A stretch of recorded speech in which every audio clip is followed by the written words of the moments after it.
Talking draft prospects, getting you set for that draft, which is 3 weeks away in Cleveland, Ohio. This is our breakfast table back in studio all together one last time this week on April 9th. My name is Kay Adams. D'Angelo Hall is here. Peter Schrager is here. And Kyle Brandt is here.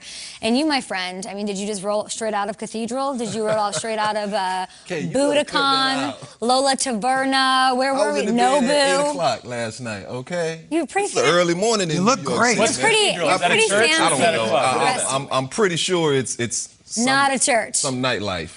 Some but I nightlife. wasn't there. Sins. Okay, the opposite of church. You need to say your prayers today for the 7C segment. Yeah. We're doing a Oh, wrestling yeah. promo segment with WrestleMania. D'Angelo, this is real Good Morning Football. Okay? Let's do You it. ready? I'm ready. Okay, baby, let's go. When I wear a hoodie, you can't wear that. We have to just discuss these things when you come on the show. I mean, look what you're. It looks real good. In all honesty, this was the last thing left in my hotel closet. Okay. So, I didn't have much of a choice, Kay. All right, let's go on IG and see we got pictures of D'Angelo Hall out in New York City. Let's say we hit the lead block. Lead block. Lead block. Kidding, of course. We're going to go down to Miami, where we all wish we were, I'm sure. It appears like it's going to be 1 Tua Tagovailoa for the Dolphins under center in 2021. We had cornerback Byron Jones on the show yesterday. Here's what he's looking to see from his quarterback, the 5th overall pick, of course, from last year's draft. I know it's exciting. Yeah, this team is comprised of a bunch of young guys, and obviously he's going into his second year. And what we saw last year was great from him, but we expect a big jump. And the kid's been working. I know he's been working. He's been a great kid and really good head on his shoulders. And that's the beauty of it. We're surrounded by a bunch of good guys who want to be great again. So I'm looking forward to seeing his jump, and his contributions to the team have been great so far, but we're looking for even something better this year. So it's exciting. I can't wait to see him just work his magic. We loved having Byron Jones on the show, of course, saying a jump from Tua. Miami looking for a little magic in the first round as well. They have the 6th and the 18th overall picks. And this is a division with Josh Allen and the Bills definitely on the rise after some big moves they made themselves last year. Adding Stephon Diggs, of course, getting deep into the playoffs. The Patriots have been uncharacteristically super aggressive in free agency. They've got needs as well. We don't know what exactly they want to do at the quarterback spot. So let's start with these Dolphins, though. What do they need to do in this draft with all these picks this year and next year, really, to keep pace in the AFC East? Better do something, right? Like you just said, the AFC East is coming. Like the Pats are back, the Jets are going to have a new quarterback. And I think so much you go into the draft thinking about what are we going to do, what are we going to do. I think it helps sometimes thinking of what we're not going to do. We're not going to do this. Let's bring up an example of what they should not do. Give me my graphic, please. Go into the, don't do this. And Peter, no, hold on. This is Peter's mock draft, and Peter's draft is never what he thinks they should do. It's your best estimation of what could happen or would happen. I do not think that the Miami Dolphins should do this, meaning taking a tackle, Rashawn Slater, at 6 and passing on the bell of the ball, Kyle Pitts. I think what the Miami Dolphins should not do is this. I think you got to get Kyle Pitts. And now that seems great, and that sounds everyone wants Kyle Pitts. You decided it looks like you're going to stay with Tua Tagovailoa. You like him, and so it appears. I can't think of a better resource, and it's not a tackle, it's not a wide receiver, it's not that. It's that guy. If you think that Kyle Pitts is a star, a superstar, then go get him. Have him on your roster this fall, and if you have to trade to go get him, do it. We have talked so much about these teams are going to go up to Cincinnati or Atlanta and get a quarterback. What if someone trades up to get a tight end? I thought it was a brilliant thing that Daniel Jeremiah said yesterday. He said, if you're that uncomfortable taking a tight end that high, then just put wide receiver before Kyle Pitts' name and you'll feel better about it because it's the same thing.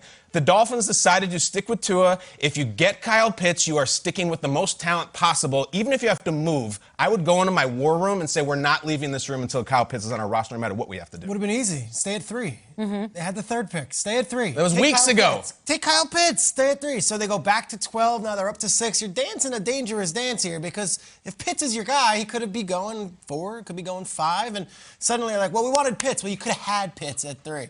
Kyle, you showed my mock draft from yesterday, and I was expecting some responses from Twitter. I have never gotten responses like I got from Dolphins fans yesterday. Not saying from any fan base. Let's just see some of the tweets when I didn't give them Kyle Pitts or Jamar Chase. This has to be about clicks. Okay. Yes, I'm on a television show, but the mock draft is it's about clicks. That's the metric I'm worried about, clicks. Slater at 6, Sewell drop it. Come on. All right, fine. What else we got here? Let's go to another one. Angry Dolphin fan Twitter. Color me grateful that Schrager isn't Miami's GM. Not yet. Color me grateful. Next one. What do we got here? No way Dolphins pass up on a generational pass catcher. Last one here. This one really just stuck with me. Made me feel, just Just this one here. What do you got? It was what was the Jerry What? Springer thing? Too hot for TV. Really? The VHS? The producers were like, we got the gist. Okay, fine. Can you So paraphrase? that's it. No, it wasn't happy with me. Okay.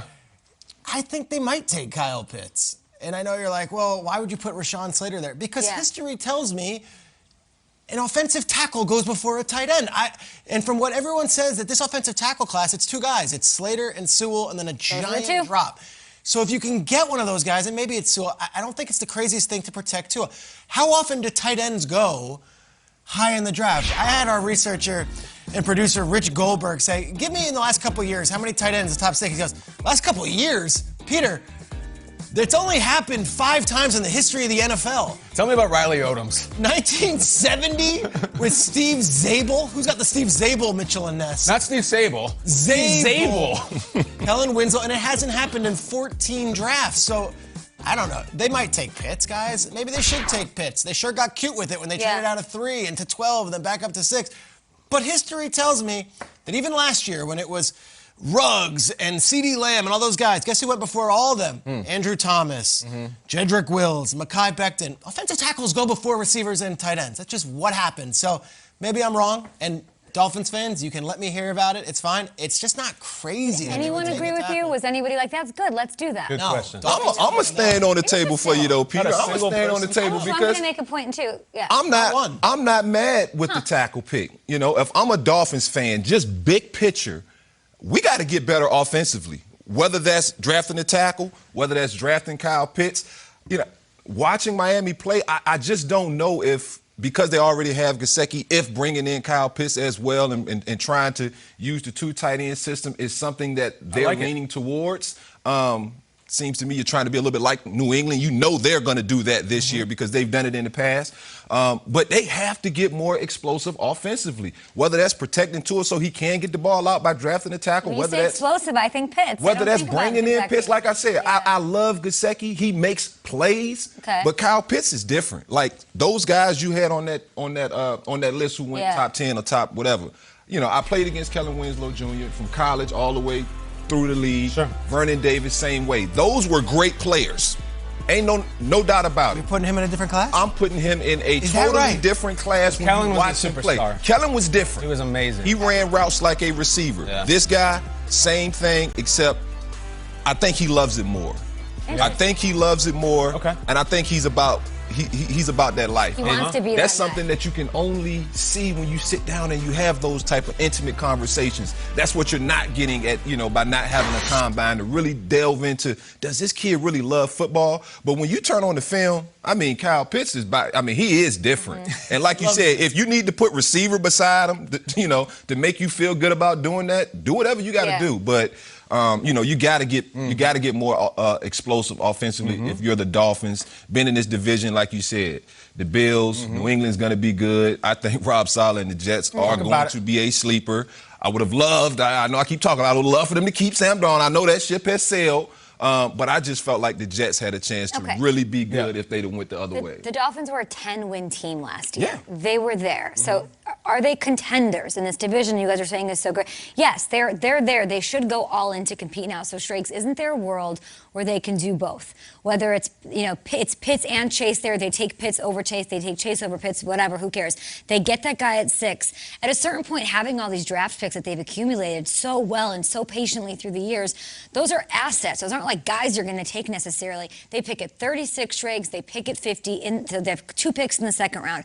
Is there a world that lends itself to this aggressive nature of surrounding him with the best, where they take whoever the skill position is at 6, trade those 2 picks, grab your 36 and 50, get your butts back into that first round, and then grab yourself either a pass rusher, Pay might be there, or the guys you're talking about, whether it's Sewell, whether it's a guy that they can use to protect him. Like, I would want them to do both. Is that realistic?